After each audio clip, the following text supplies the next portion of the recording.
হাদিসটি শুনে খুশিতে রীতিমতো কান্না করে দিয়েছিলাম। মুসা আলাইহিস সালাতু ওয়াস সালাম একবার আল্লাহ তাআলাকে জিজ্ঞাসা করলেন, আমার অনুসারীদের মধ্যে সবচেয়ে বড় পাপী কে?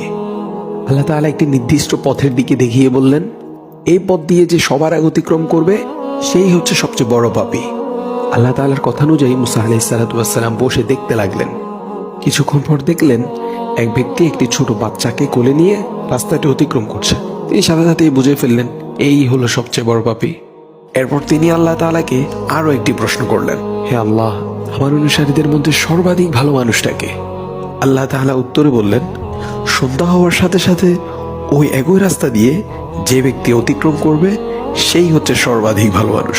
মুসা আলাইহিস সালাতু ওয়াস সালাম সূর্য ডুবার অনেক আগ থেকেই বসে রইলেন। যেই সূর্য ডুবে যেতে লাগলো তিনি দেখলেন সেই সকালের লোকটি ছেলেকে কোলে নিয়ে ফিরে যাচ্ছে।